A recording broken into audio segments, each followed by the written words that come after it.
Hello friends, RX500 में आपका स्वागत है। आज हम बात करने वाले हैं एक्जिमा के बारे में। आज हम जानेंगे कि आखिर एक्जिमा क्या होता है, किन कारणों से होता है, क्या सिम्टम होते हैं इसके और इसका बेस्ट ट्रीटमेंट क्या होता है। तो सबसे पहले हम बात करते हैं एक्जिमा के सिम्टम की। तो एक्जिमा में अगर आपको एक्जिमा हो जाता है तो उसमें जो सिम्टम दिखाई देते हैं वो ये होता है कि बॉडी के किसी पार्ट में या स्किन में आपको चकत्ते पड़ जाते हैं। उस चकत्ते में आपको बहुत ज़्यादा खुजली होती है। इसके साथ साथ उस जगह पे ड्राई स्किन बहुत ज़्यादा ड्राई हो जाती है।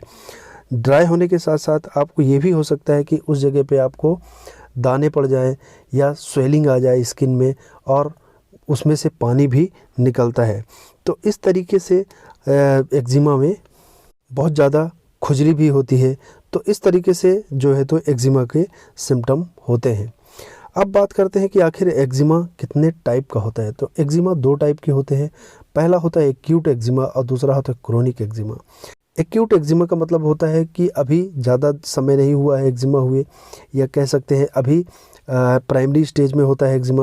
और क्रोनिक एक्जिमा का मतलब होता है कि काफ़ी पुराना हो चुका है एक्जिमा, आप कई मेडिकेशन भी हो चुके हैं और वो काफ़ी स्प्रेड भी हो चुका होता है, तो उसको हम बोलते हैं क्रोनिक एक्जिमा।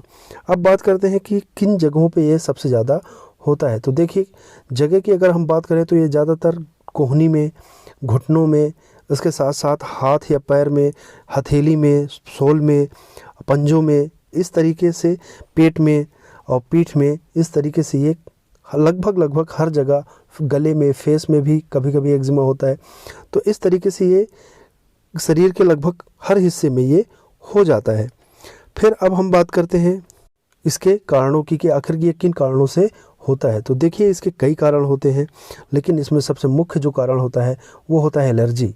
तो एलर्जी की वजह से आपको, यानी हमारी बॉडी किसी न किसी चीज़ के लिए बहुत ज़्यादा हाइपर सेंसिटिव हो जाती है, जिसकी वजह से या जिसके कांटेक्ट में आने से क्या होता है, हमारी स्किन बहुत ज़्यादा हाइपर एक्टिविटी करना स्टार्ट कर देती है, जिसकी वजह से हमें एक्जिमा की शिकायत हो जाती है। अब ये एलर्जी की या एलर्जेंट कई तरीके के हो सकते हैं, जैसे कि बहुत लोगों को फूड की वजह से एलर्जी हो सकती है, या फिर इन्वायरमेंट या मौसम की वजह से एलर्जी हो सकती है। इसके अलावा ये बोल सकते हैं कि बहुत से लोगों को धूल की वजह से एलर्जी हो जाती है। कुछ लोगों जो ज्वेलरी पहनते हैं या मेटल की चीज़ें पहनते हैं, धातु की चीज़ें पहनते हैं, उसकी वजह से उनकी स्किन में एलर्जी हो जाती है। कुछ लोग ऐसे होते हैं जिनको घास या हरी चीज़ों से, पत्तियों से, इन चीज़ों से भी एलर्जी हो जाती है। बहुत लोगों को स्प्रे या सेंट लगाने की आदत होती है, उनसे भी उनकी स्किन का हाइपर सेंसिटिव हो जाती है। इसके अलावा जो सिंथेटिक कपड़े यूज़ करते हैं, बहुत लोगों को सिंथेटिक कपड़ों से एलर्जी हो जाती है, जिसकी वजह से उनको एक्जिमा की प्रॉब्लम हो जाती है। अब हम बात करते हैं इसके ट्रीटमेंट की। तो देखिए, ट्रीटमेंट के 2 से 3 स्टेज होते हैं, 2-3 तरीके की मेडिकेशन हमको करनी पड़ती है।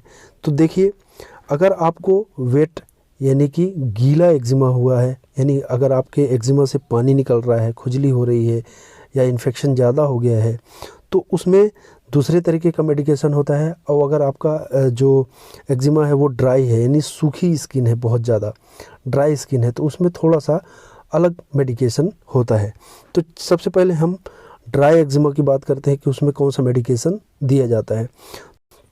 ड्राई स्किन में सबसे पहले मॉइस्चराइज़र क्रीम यूज़ की जाती है, मॉइस्चराइज़र लोशन यूज़ किया जाता है, जैसे कि निविया का लोशन आता है। इसके अलावा आपको एलोडर्मा का लोशन आता है, पॉन्ड्स के लोशन आता है, वैसलीन लोशन आता है।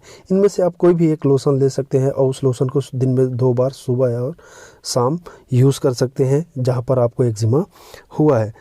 इसके बाद बात करते हैं, हाँ, इसके अलावा आप कोकोनट ऑयल भी यूज़ कर सकते हैं। कोकोनट ऑयल भी एक्जिमा में आप यूज़ कर सकते हैं। फिर इसके बाद हम बात करते हैं क्रीम की, कि उस पर कौन सी क्रीम हम यूज़ करें या कौन सी क्रीम हम लगाएं। तो उस जगह पे आप बेटनोवेट N, इसके अलावा डिप्सेलिक F या पेंडम प्लस, इन तीनों में से कोई भी क्रीम आप यूज़ कर सकते हैं। इस क्रीम को दिन में 2 बार आपको यूज़ करना है। इसके अलावा अगली जो मेडिसिन है वो है एंटी एलर्जिक या एंटी हिस्टामिनिक मेडिसिन है, जो खुजली को रोकती है, ताकि खुजली ना हो और इन्फेक्शन और ज़्यादा ना फैले। उसके लिए आप सिट्रीजिन या फिर लीवोसिट्रीजिन या फिर आप एविल की टैबलेट ले सकते हैं। इसको दिन में आप 1 से 2 बार ले सकते हैं। कोशिश करिएगा कि 1 बार ही लेना पड़े रात में, और क्योंकि इनको खाने से थोड़ा सा नींद आती है, इसलिए आपको रात में एक टैबलेट लेनी है। बहुत ज़्यादा अगर ईचिंग हो रही है, बहुत ज़्यादा खुजली हो रही है, तो आप दिन में 2 बार भी इसको ले सकते हैं। इसके बाद हम बात करते हैं कि अगर बहुत ज़्यादा हैवी क्रोनिक या क्रोनिक एक्जिमा है, बहुत ज़्यादा अगर प्रॉब्लम हो रही है, तब आपको ओरल टैबलेट भी लेनी होगी, जो कि एक तरीके की स्टेरॉइड होती है। तो आप ओमनाकॉर्टिल 5 टैबलेट ले सकते हैं। इसको आप दिन में 2 बार लगभग 5 से 7 दिनों तक आप स्टार्टिंग में ले सकते हैं। वेट एक्जिमा या गीले एक्जिमा की कंडीशन में आप एक चीज़ और यूज़ कर सकते हैं, जैसे कैंडिड पाउडर का यूज़ आप कर सकते हैं ताकि इन्फेक्शन रुके। और ये चूँकि एक्जिमा काफ़ी लंबे समय तक इनकी का ट्रीटमेंट चलता है, तो आपको ये ध्यान देना है कि आपको ये जो मॉइस्चराइज़र क्रीम है, इसके साथ साथ जो आपकी क्रीम स्टेरॉइडल क्रीम है, ये क्रीम और इचिंग की क्रीम और जो स्टेरॉइड ओरली आपको लेना है, ये प्रॉपर लेना है आपको, तभी आपका एक्जिमा ठीक होगा। हालांकि इसकी मेडिसिन काफ़ी लंबे समय तक भी चलती हैं। जहाँ तक बात रही कि जो वेट एक्जिमा होता है, यानी गीला एक्जिमा, यानी जहाँ पर पानी भी निकलता है, उसमें हो सके तो आप पेंडम प्लस ही यूज़ करें, क्योंकि इसमें एंटी फंगल और एंटीबायोटिक और अदर जो एस्टेरॉइडल जो कंटेंट होता है वो सभी मिक्स होता है। इसकी वजह से क्या है कि वो फैलेगा नहीं। तो आप पेंडम प्लस ही, अगर आपको गीला एक्जिमा है तो आप पेंडम प्लस ही यूज़ करें।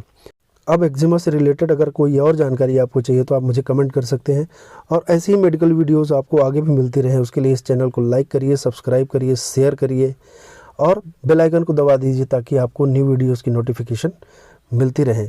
और सब्सक्राइब ज़रूर करिए, क्योंकि आपका एक सब्सक्रिप्शन हमें बहुत ज़्यादा मोटिवेट करता है। Thank you.